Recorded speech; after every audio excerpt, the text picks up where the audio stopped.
ബിസ്മില്ലാഹിർ റഹ്മാനിർ റഹീം. ആ അമല് നിസ്കാരമാകട്ടെ, നോമ്പാകട്ടെ, ഹജ്ജാകട്ടെ, സ്വദഖയാകട്ടെ, പാവങ്ങൾക്ക് വേണ്ടിയുള്ള പരിശ്രമമാകട്ടെ, ഉടനെ തന്നെ ഫഖദ് ഖറജ അമലുഹു, ആ പുണ്യകർമ്മം ഔട്ടായി പോയി, പുറത്തുപോയി. എവിടെ നിന്ന് പുറത്തുപോയി? അൻ ഹദ്ദിൽ ഇഖ്ലാസ്, നിഷ്കളങ്ക കർമ്മം, നിഷ്കാമ കർമ്മം എന്ന ബൗണ്ടറിയുടെ പുറത്തേക്ക് തെറിച്ചുപോയി, തൗഹീദിൽ നിന്ന് വ്യതിചലിച്ചുപോയി. വതതറഖ ഇലൈഹി ശിർകു, ശിർക്ക് നമ്മൾ അറിയാതെ ആ പുണ്യകർമ്മങ്ങളിൽ വന്നു ചേരുകയും ചെയ്യും. എന്താണ് ഇപ്പീ പറയുന്നത്? എന്താണ് ഇപ്പീ പറയുന്നത് എന്ന് മനസ്സിലായോ? നമ്മുടെ നിസ്കാരം ശിർക്കാകുന്ന അവസ്ഥ ഇപ്പീ പറയുന്നത്. നമ്മുടെ ഖുർആനോത്ത് ശിർക്കായി മാറുന്ന അവസ്ഥയാണ് ഇപ്പീ പറയുന്നത്. നമ്മുടെ ഹജ്ജും ഉംറയും ദീനിനു വേണ്ടിയുള്ള പരിശ്രമങ്ങളും ശിർക്കിന്റെ കൂട്ടത്തിൽ പെട്ടുപോകുന്ന ദുരന്തമാണ് ഇപ്പോൾ ഈ പറയുന്നത്. എന്നല്ലാതെ ഗുരുവായൂരിൽ പോയി ആരാധന നടത്തുന്ന ശിർക്കല്ല, ശബരിമലയിലെ പടവ് കയറി നടത്തുന്ന ശിർക്കല്ല, ഇനി അടുത്ത 2-ാം തീയതി ഉദ്ഘാടനം ചെയ്യുന്ന രാമക്ഷേത്രം നമുക്കൊക്കെ ഏറ്റവും വേദനയുള്ള ഒരു കാര്യമാണ്. നമ്മുടെ മൗഖൂഫായ മസ്ജിദ് നിന്ന സ്ഥലത്താണ് ഇനി ക്ഷേത്രമുയരുന്നത്. അവിടെയും ഇനി ഇബാദത്ത് നടക്കും. അത് ശിർക്കായിരിക്കും. ആ ശിർക്കല്ല ഈ പറയുന്നത്. ചന്തപ്പള്ളിയിൽ വന്ന് നടത്തുന്ന ശിർക്ക്, മക്കത്ത് പോയി നടത്തുന്ന ശിർക്ക്, പാവങ്ങളെ സഹായിച്ച് ആ നല്ല പ്രവർത്തനങ്ങളിലൂടെ മുന്നേറുമ്പോൾ കടന്നു വരുന്ന ശിർക്ക്, ഇതാണ് ഈ പറയുന്നത്. വതതറഖ ഇലൈഹി ശിർകു, ഭൗതികമായ താല്പര്യങ്ങൾ നിയ്യത്തിൽ കലർന്നോ ആ ഇബാദത്ത് അമല് ശിർക്ക. ഒന്നും വേണ്ട. നമ്മൾ നേരത്തെ പറഞ്ഞല്ലോ, ഒരു ജനസമ്മതി, ഒരു ജനങ്ങളുടെ അംഗീകാരം ഇത് ആഗ്രഹിക്കാത്തവനാരാ? പ്രസംഗിക്കുന്ന ഞാനും കേൾക്കുന്ന നിങ്ങളും ജനങ്ങളെ കൊണ്ട് നല്ലത് പറയിപ്പിക്കണമെന്ന് ആഗ്രഹിക്കുന്നവർ തന്നെയല്ലേ? നല്ലത് ജനങ്ങൾ പറഞ്ഞോട്ടെ, കുഴപ്പമൊന്നുമില്ല. അല്ലാഹുവിന്റെ വജ്ഹ് ഉദ്ദേശിച്ച് ചെയ്യുന്ന അമലുകള്, പടച്ചവന്റെ പൊരുത്തത്തിന് വേണ്ടിയുള്ള പരിശ്രമങ്ങള്, ആ പരിശ്രമങ്ങളുടെ നിയ്യത്തിൽ ജനങ്ങളുടെ പ്രശംസ ഒരിക്കലും നാം ലക്ഷ്യമാക്കരുതേ. അല്ലെങ്കിൽ നല്ല ലക്ഷ്യത്തിന്റെ നിയ്യത്തിൽ അത് കടന്നു വരരുത്, കലരരുതേ. കലർന്നാൽ എന്താ ശിർക്കാണ്? അമലുല്ലി അജലിൻ നാസി ശിർകുൻ തർകുഹു ലിന്നാസി ദാകഹു വരിയാഉ സബഹ്ലലാ. മഹാനായ മഖ്ദൂം തങ്ങൾ അദിക്കിയയില് അതും പറഞ്ഞിട്ടുണ്ട്. അമലുല്ലി അജലിന്നാസി ശിർകുൻ, ജനങ്ങൾക്ക് വേണ്ടി എന്തെങ്കിലും ചെയ്യാ എന്നത്. ജനങ്ങൾക്ക് വേണ്ടി ചെയ്യാന്ന് പറഞ്ഞാല് ജനങ്ങളെ സേവിക്കൽ അള്ളാഹ്ക്ക് വേണ്ടിയാകണോ? ജനങ്ങളുടെ പ്രശംസക്ക് വേണ്ടി അമല് ചെയ്യുക എന്നത് ശിർകുൻ, ശിർകുൻ, ശിർകുൻ. അബ്ദ് ബഹുദൈവാരാധനയാണ്. അത് തൗഹീദിൽ അധിഷ്ഠിതമായ പുണ്യപ്രവൃത്തിയല്ല. തർക്കുഹു ലിന്നാസി ദാകഹു വരിയാഉ സബഹ്ലലാ. ഒന്നുകിൽ ശിർക്ക് അല്ലെങ്കിൽ കപടഭക്തി, ഇതൊക്കെ ആയിട്ട് അധപതിക്കും. നമ്മൾ എന്തിനാ ഇന്ന് ഈ പള്ളിയിൽ വന്നത്? ജുമുഅക്ക് വന്നു. എന്താ ജുമുഅ? അൽ ജുമുഅത്തു ഹജ്ജുൽ ഫുഖറാഇ വൽ മസാകീൻ വഈദുൽ മുഅ്മിനീൻ. ഇതാണ് ബഹുമാനപ്പെട്ട മുഅദ്ദിൻ സാഹിബ് നിങ്ങളുടെ ശ്രദ്ധ ഖുതുബയിലേക്ക് ക്ഷണിച്ചുകൊണ്ട് നടത്തുന്ന മഅ്ശറയിൽ നിങ്ങൾ കേട്ടിട്ടുണ്ടാവും. മഅ്ശറ വിളിയിൽ കേട്ടിട്ടുണ്ടാവും. ജുമുഅ എന്നത് ദരിദ്രന്മാരുടെ, പാവപ്പെട്ടവരുടെ ഹജ്ജാണ്. പാവപ്പെട്ടവരുടെയും സമ്പന്ന വർഗത്തിന്റെയും അഥവാ ഈമാനുള്ള ആളുകൾക്കൊക്കെ വഈദുൽ മുഅ്മിനീൻ, പെരുന്നാളാണ്, സന്തോഷത്തിന്റെ ദിനാണ്. രാവിലെ കുളിച്ച് വൃത്തിയുള്ള വസ്ത്രമൊക്കെ നല്ല മുഞ്ചിൽ അണിഞ്ഞ് സന്തോഷത്തോടുകൂടെ ഈ ഉമ്മത്തൊരു പ്രദേശത്തുള്ള ഉമ്മത്ത് സംഘടിക്കുകയാണ്. എന്തിനു വേണ്ടി? ദിക്റിന് വേണ്ടി, ഉത്ബുദ്ധരാകാൻ വേണ്ടി. അള്ളാഹുവിന്റെ പൊരുത്തം കിട്ടാൻ വേണ്ടി, ഒരാഴ്ചത്തെ പാപം പുറത്തു കിട്ടാൻ വേണ്ടി 2 ജുമഅകൾക്കിടയിൽ വന്ന പാപങ്ങൾക്ക് കഫാറത്താണ് ജുമഅ. ഇങ്ങനെ ഒരുപാട് നേട്ടങ്ങൾ ഈ ജുമഅക്കുണ്ട്. പണ്ഡിതന്മാരിൽ നിന്ന് കേട്ടിട്ടുണ്ട്, നമ്മൾ വായിച്ചു പഠിച്ചിട്ടുണ്ട്, നമ്മൾ ഉൾക്കൊണ്ടിട്ടുണ്ട്. അപ്പൊ എന്തിനാ ജുമഅക്ക് വന്നത്? ഈ അനുഗ്രഹങ്ങളൊക്കെ കിട്ടാൻ തന്നെ. കൂട്ടത്തിൽ എന്താ കൂട്ടത്തിൽ? മമ്മദിനെ കാണാൻ പറ്റും. ഒരു കച്ചവടത്തിന്റെ കാര്യം മമ്മദുമായിട്ട് ഇപ്പൊ ഇനി ഫോൺ ചെയ്യണ്ട, ഏതായാലും ഇന്ന് പള്ളിക്ക് എനിക്ക് പോകണം, മമ്മദും പള്ളിയിൽ വരും, അവിടെ വെച്ചിട്ട് നമുക്ക് ആ കച്ചവട കാര്യത്തിൽ തീരുമാനം ഉണ്ടാക്കാം. അങ്ങനെ വാങ്കുവിളിക്ക് ശേഷം മമ്മദും ഇവനും കണ്ടുമുട്ടിയത് ഹൗലിൻ കരയിൽ വെച്ചാണ്. വുദൂ ചെയ്യാൻ ഒരുങ്ങുമ്പോഴാ മമ്മദിനെ കണ്ടത്. ആ വാങ്ക് വിളിച്ചല്ലോ, സലാമൊന്നും പറയണ്ട, വാങ്ങാണ് കഴിയട്ടെ. വാങ്ക് കഴിഞ്ഞപ്പോ അല്ലാഹുമ്മ റബ്ബ ഹാദിഹി ദഅവതി താമാ ദുആ, ശേഷമുള്ള ദുആ കഴിഞ്ഞിട്ട് മുഹമ്മദിന്റെ അടുത്ത് പോയിട്ട് പറഞ്ഞു, അതേ നമ്മളാ കണ്ടുവെച്ച പ്രോപ്പർട്ടി തരക്കേടില്ല, ഒതുങ്ങി കിട്ടും, നല്ലൊരു വിലക്ക് നമുക്ക് മുറിച്ചു വെക്കാം. മൊത്തത്തിലിപ്പോ റിയൽ എസ്റ്റേറ്റ് മാഫിയക്കൊന്നും ഇപ്പൊ രക്ഷയില്ലാത്ത കാലാണ് മോഡിന്റെ ഭരണാൻ. എങ്കിലും അത് ഫ്ലോട്ടാക്കി തിരിച്ച് 5 സെന്റ് 7 സെന്റ് ആക്കി വിറ്റാല് കുഴപ്പമുണ്ടാവില്ലെന്ന് ആലോചിച്ചാലോ. എപ്പോഴായി പറയുന്നത്? വാങ്ങിന് ശേഷം. തനിച്ച ഹറാം. ആ കച്ചവടത്തിൽ ബർക്കത്ത് ഉണ്ടാവില്ല, നടന്നാലും ഉണ്ടാവില്ല. എന്താ കാരണം? ഖുർആന്റെ വ്യക്തമായ നിർദ്ദേശമാണ് അരുത്. വെള്ളിയാഴ്ച കേട്ടിട്ടില്ലേ ഓതുന്നത് നിസ്കാരത്തിൽ? യാ അയ്യുഹല്ലദീന ആമനു ഇദാ നൂദിയ ലിസ്വലാത്തി മിൻ യൗമിൽ ജുമുഅ. അല്ലയോ മുഅ്മിനീങ്ങളെ, അകത്ത് വെളിച്ചമുള്ളവരെ, ഈമാനുള്ള ടീമേ, നിങ്ങളെ വെള്ളിയാഴ്ച ദിവസം വിളിക്കപ്പെട്ടാൽ, നിസ്കരിക്കാൻ വേണ്ടി, നിസ്കാരത്തിന് വേണ്ടി വിളിക്കപ്പെട്ടാൽ, വാങ്കുവിളി കേട്ടാൽ, ഫസ്അഉ ഇലാ ദിക്രില്ലാഹ്, നിങ്ങൾ ഉത്ബുദ്ധരാകാൻ റെഡിയായിട്ട്, ഹുതുബ കേൾക്കാൻ റെഡിയായിട്ട്, നിസ്കാരത്തിനും ദിക്റിനും നിങ്ങൾ സന്നദ്ധരായിട്ട്, ഫസ്അഉ, ദ്രുതഗതിയിൽ, കുറച്ച് ധൃതി ഉണ്ടായിക്കോട്ടെ, കുറച്ച് തിരക്കുണ്ടായിക്കോട്ടെ, സ്പീഡിൽ നിങ്ങൾ വന്നേക്കുക. വദറുൽ ബൈഅ, കച്ചവടം അവിടെ സ്റ്റോപ്പ് ചെയ്തേക്കണം, കച്ചവടം അവിടെ നിർത്തിക്കൊള്ളണം, കച്ചവടം നിങ്ങൾ ആ സമയത്ത് ഒഴിവാക്കിയിരിക്കണമെന്ന വ്യക്തമായ സ്പഷ്ടമായ നിർദ്ദേശമുണ്ട്. അരുത്. അതാണ് ഇവിടുന്ന് ചെയ്തത്. എന്നാ ഇവൻ കച്ചവടത്തിന് വന്നതാണോ? അല്ല, വന്ന വഴിയിൽ ഒന്ന് ഡിസ്കസ് ചെയ്തതാണ്, വന്ന വഴിയിൽ ഒന്ന് സംസാരിച്ചത്, അത്രേ ഉണ്ടായിട്ടുള്ളൂ. എങ്കിൽ മലായിക്കത്ത് രേഖപ്പെടുത്തി വെക്കുന്നത്, കർമ്മ പുസ്തകത്തിൽ ഉല്ലേഖനം ചെയ്തു വെക്കുന്നത് ഈ വ്യക്തി ജുമുഅക്ക് വന്നു എന്നല്ല, കച്ചവടത്തിന് വന്നു എന്നായിരിക്കും. ആലോചിച്ചു നോക്ക്. മഹാന്മാരായ അള്ളാഹുവിന്റെ ആരിഫീങ്ങൾക്ക് അവരുടെ അമലുകളിൽ വന്ന ഇത്തരത്തിലുള്ള പുഴുക്കുത്തുകൾ അള്ളാഹു കാണിച്ചു കൊടുത്തു. എങ്ങനെ അള്ളാഹ് കാണിച്ചു കൊടുക്കുക? ആകാശ ലോകത്ത് നിന്ന് ഭൂമി ലോകത്തേക്കുള്ള കണക്ഷൻ നബിമാരവസാനിച്ചതോടുകൂടെ ഡിസ്കണക്റ്റഡ് ആയി എന്ന് തെറ്റിദ്ധരിക്കരുത്. നബിമാർ ഈ ലോകത്ത് നിന്ന് മൺമറഞ്ഞതോടെ വഹയ് സമ്പൂർണമായി നിലക്കുകയും ദൈവിക ലോകത്ത് നിന്ന് സൃഷ്ടി ലോകത്തേക്കുള്ള കണക്ഷൻ എന്നേക്കുമായി അറ്റുപോയി എന്ന് തെറ്റിദ്ധരിക്കുകയും ചെയ്യരുത്. ഇപ്പോഴും ദൈവിക ലോകവും മനുഷ്യലോകവും തമ്മിൽ ബന്ധമുണ്ട്, കണക്റ്റഡ് ആണ്. അതെന്താ? വഹയിനില്ല, വഹയി നിന്നു. നബിമാര് പോയതോടെ വഹയിനില്ല. പിന്നെയോ ഒരുപാട് ഉപാധികളിലൂടെ അള്ളാഹു നമ്മളുമായി ബന്ധപ്പെടും, നേരെ ബന്ധപ്പെടും. അതിൽപ്പെട്ട ഒന്നാണ് അർറുഇയ സ്വാലിഹ, സ്വഹീഹുൽ ബുഖാരി. വഹയി നിന്നു, നബിമാര് വരവ് നിലച്ചു, അവസാന നബിയും വന്നു.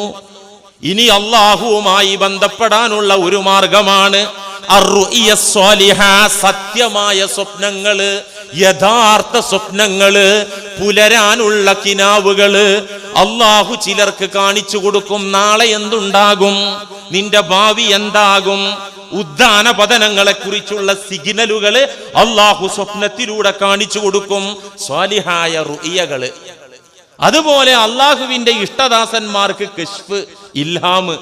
ആദ്യമൊക്കെ അവർ ഉറക്കിലാ കാണുക, പിന്നെ ഉണർവിലും അവർ ചില വസ്തുതകൾ കാണും, അള്ളാഹു കാണിച്ചു കൊടുക്കും. ഇങ്ങനെ മഹാത്മാക്കൾക്ക് അവരുടെ അമലുകളിൽ ശിർക്ക് കലർന്നു വന്നത്, പുഴുക്കുത്ത് കലർന്നു വന്നത്, കടന്നു വന്നത് അള്ളാഹു കാണിച്ചു കൊടുത്തതിനൊരു ഉദാഹരണം ഹുജ്ജത്തുൽ ഇസ്ലാം അബൂ ഹാമിദുൽ ഗസാലി റഹിമഹുല്ലാ ഇഹ്യയിൽ രേഖപ്പെടുത്തുന്നുണ്ട്. മഹാത്മാക്കളിൽപ്പെട്ട ഒരാള് മഹാൻ പറയുന്നുണ്ട്, ഗസൗതു ഫിൽ ബഹർ, ഇസ്ലാമിക സേവനത്തിന് വേണ്ടി, ഇസ്ലാമിന്റെ അജയ്യതയ്ക്ക് വേണ്ടി, അള്ളാഹുവിന്റെ വാക്യം ഉയർത്തിപ്പിടിക്കാൻ വേണ്ടി, മർദ്ദിത ജനകോടികളുടെ സ്വാതന്ത്ര്യത്തിന് വേണ്ടി ഞാൻ പടച്ചട്ട കെട്ടി ഞാൻ യോദ്ധാവാകാൻ തീരുമാനിച്ചു. അങ്ങനെ ഞാൻ മെമ്പറായത്, ഞാൻ ചേർന്നത് ഗസൗതു ഫിൽ ബഹർ, നാവികപ്പടയിലാണ് ഞാൻ ചേർന്നത്.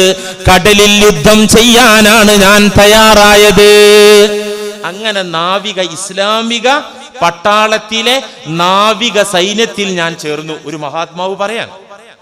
അങ്ങനെ ഞാൻ അതിലൊരു മെമ്പറായി കപ്പൽ യാത്ര നടത്തുന്നതിനിടെ പടക്കപ്പൽ ഓടിക്കൊണ്ടിരിക്കെ ഞങ്ങളുടെ കൂട്ടത്തിൽ ഒരു യോദ്ധാവ് ഒരു തുകൽ സഞ്ചി, തോൽ സഞ്ചി ഉയർത്തിപ്പിടിച്ചു പറഞ്ഞു, ദേ ഒരു തോൽ സഞ്ചി വിൽപ്പനക്കുണ്ട്. എനിക്ക് ഈ തോൽ സഞ്ചി ആവശ്യമില്ല, ഞാനിത് വിൽക്കുന്നു. മിതമായ വിലക്ക്, കുറഞ്ഞ വിലക്ക് ഞാൻ ഈ തോൽ സഞ്ചി വിൽക്കും. മാർക്കുണ്ട് ആവശ്യം?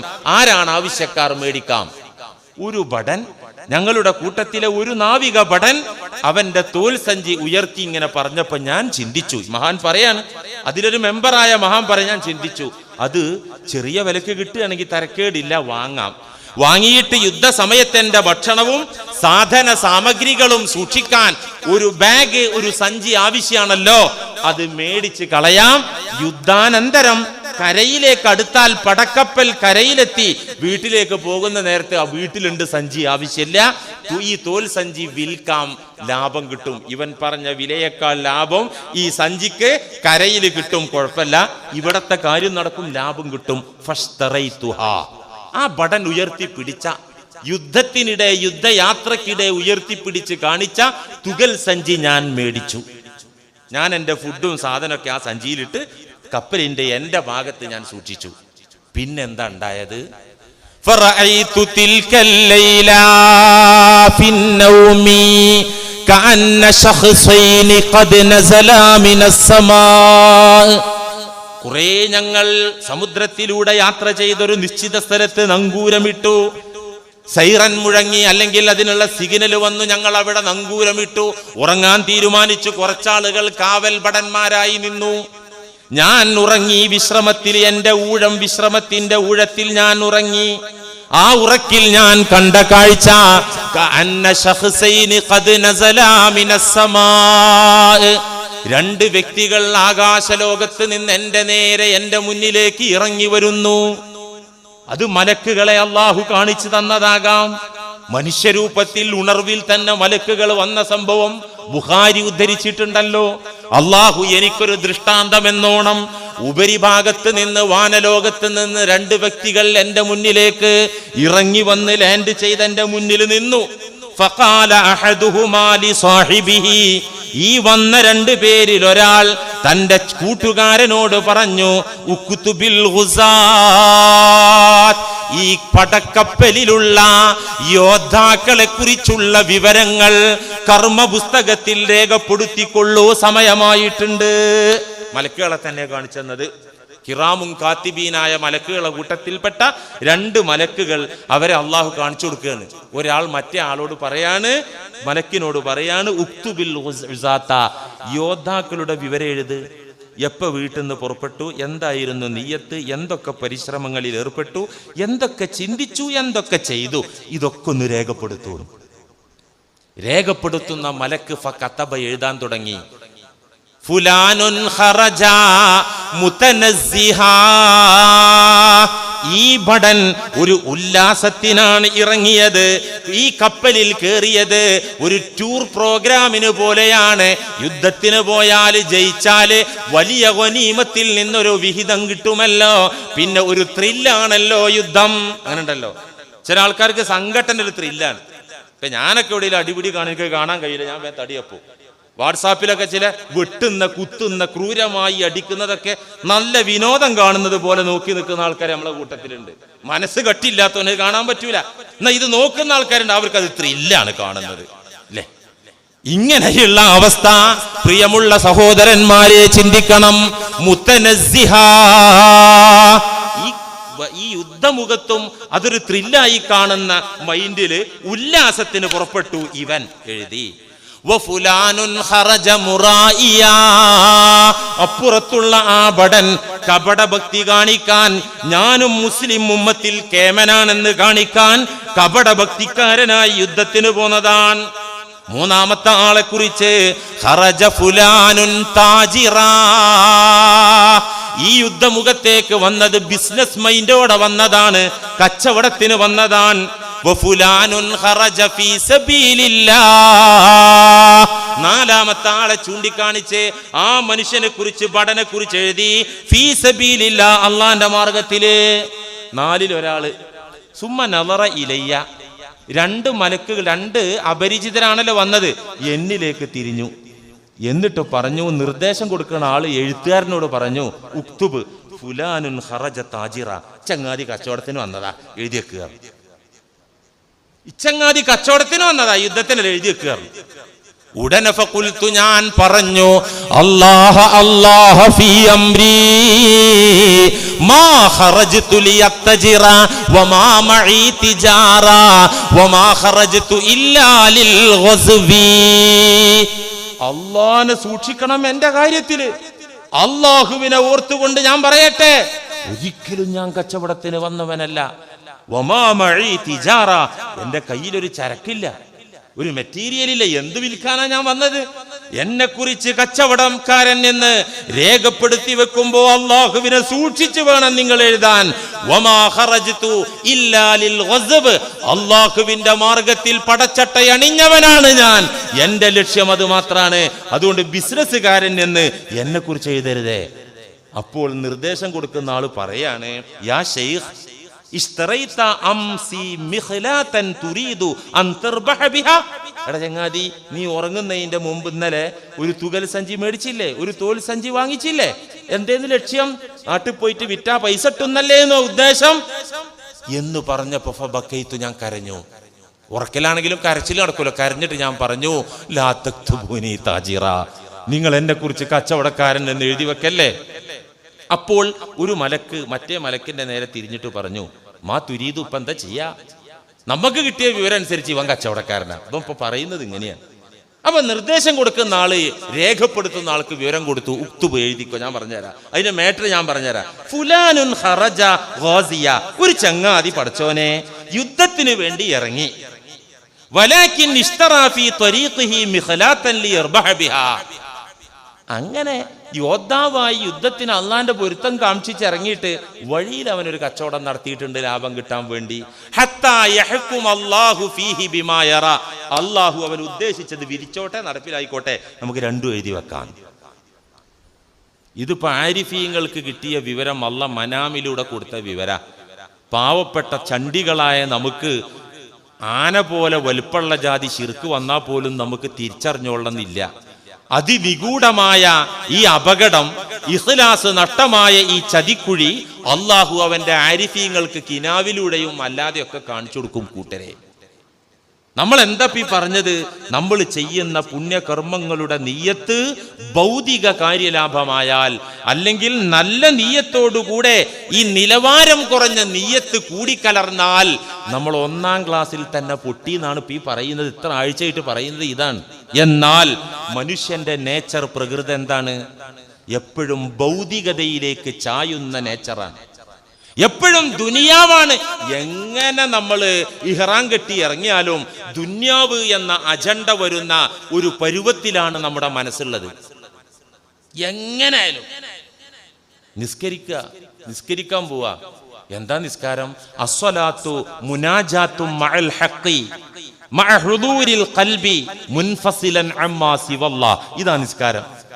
ഉടയ തമ്പുരാനുമായി മറ്റെല്ലാ ചിന്തകളിൽ നിന്നും മാറി വിരമിച്ചുകൊണ്ട് ആ തമ്പുരാനുമായിട്ടുള്ള മുനാജാത്ത്, അഭിമുഖ സംഭാഷണമാണ് നിസ്കാരം. പരിചയമില്ലാത്ത പടച്ചവനോട് എങ്ങനെ മുനാജാത്ത് നടത്തുക? അതൊന്നും നടപടിയുള്ള കേസല്ല. എന്നാ പിന്നെ ഒരു കാര്യം മനസ്സ് പറയും, നീ ഒരു കാര്യം ചിന്തിച്ചാൽ പോരെ, എല്ലാവരും പോകുന്നുണ്ട്, നീയും പോക്കോ. നീ പോകാതെ വെറുതെ കെട്ടിയോള് പറയും, ഇന്റെ കാക്ക വെള്ളിയാഴ്ചെങ്കിലും പള്ളിയിൽ പൊക്കൂടെ, ജനങ്ങളെ കൊണ്ട് എന്തിനാ പറയിപ്പിക്കണത്? ആ പുള്ളിക്കാരത്തിന്റെ വാക്കും കേൾക്കണ്ട, പോയി കൊടുക്ക.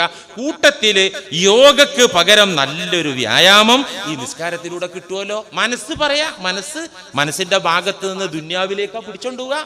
ആത്മീയത തടയും, ദുന്യാവിലേക്ക് പിടിച്ചോണ്ടുപോകും. നോമ്പ് പിടിക്കുമ്പോ നോമ്പ് എന്താണ്? അസ്സൗമു ലീ വ അന അജ്സി ബിഹി, എനിക്ക് മാത്രമുള്ളതാ നോമ്പ്, ഞാനും എൻ്റെ അടിമയും തമ്മിലുള്ള ഒരു ഇടപാടാ നോമ്പ്. നിസ്കാരം 10 ആള് കാണുമല്ലോ, ജുമയ്ക്ക് വന്നത് 100 ആൾ 1000 ആള് കാണുമല്ലോ, നോമ്പ് ആരാ കാണുക? അത് അടിമയും ഞാനും തമ്മിലുള്ള ഒരു ഇടപാടാണ്. അതുകൊണ്ട് അതിന്റെ കൂലി ഞാനാ കൊടുക്കുക. അല്ലെങ്കിൽ അന ഉജ്സാ ബിഹി, അതിന്റെ കൂലി എന്നെ തന്നെ കൊടുക്കും. അല്ലാഹ് പറയാൻ, അന ഉജ്സാ ബിഹി, ഞാൻ എന്നെ തന്നെ കൊടുക്കും. അള്ളാൻ ഏതായാലും ഈ നോമ്പ് കൊണ്ട് കിട്ടുന്നില്ല. അപ്പൊ എന്നാ പിന്നെ ഒരു കാര്യം ചെയ്യാ, ആരോഗ്യ സംരക്ഷണത്തിന് പറ്റിയൊരു ഉപവാസമല്ലേ നോമ്പ്, കിടക്കട്ടെ. അതുകൊണ്ട് ഉൾട്ടമറിച്ചു. പള്ളിക്ക് വേണ്ടി സേവനം, ജമാഅത്തിന് വേണ്ടി സേവനം, അവരാരാ? അതിന്റെ പുണ്യെന്താ? ഹും അഹ്ലുല്ലാഹ്, പള്ളിയെ സേവിക്കൽ, അതുപോലെ പള്ളി ജമാഅത്തിനെ സേവിക്കൽ, സേവിക്കുന്ന ആളുകൾ ഹും അഹ്ലുല്ലാഹ്, അള്ളാന്റെ പാർട്ടിക്കാരാണ്, അള്ളാന്റെ ആളുകളാ. അള്ളാന്റെ ആളെന്നാണ്ട നാട്ടുകാരാളായാ മതി. ആ നാട്ടുകാരെ കണ്ണിലുണ്ണിയോ നേതാവൊക്കെ ആയാ മതി. എന്തിനും തൂട്ടിന് അള്ളാന്റെ ആളായിട്ട് കാര്യം. അങ്ങനെ ഏതൊരു നല്ല രംഗത്തും പിടിച്ചിട്ട് ഇങ്ങോട്ട് വലിക്കും, അങ്ങോട്ട് വലിക്കും, ദുന്യാവുക്ക് വലിക്കും. മനസ്സിന്റെ ഒരു പ്രകൃതി അതാണ്. മനസ്സാ പരുവത്തിലുള്ളത്. എന്ത് നന്മ ചെയ്യട്ടെ, അഗതികളെ, അനാഥകളെ, വിധവകളെ സംരക്ഷിക്കുക, ചാരിറ്റി പ്രവർത്തനത്തിൽ ഏർപ്പെടാൻ നല്ല കാര്യല്ലേ. കൽ മുജാഹിദി ഫീ സബീലില്ലാഹ്, അല്ലാഹുവിന്റെ മാർഗത്തിൽ യുദ്ധം ചെയ്യുന്ന യോദ്ധാവിനെ പോലെ എന്നാണ് പുണ്യ നബി സല്ലല്ലാഹു അലൈഹി വസല്ലം പറഞ്ഞത്.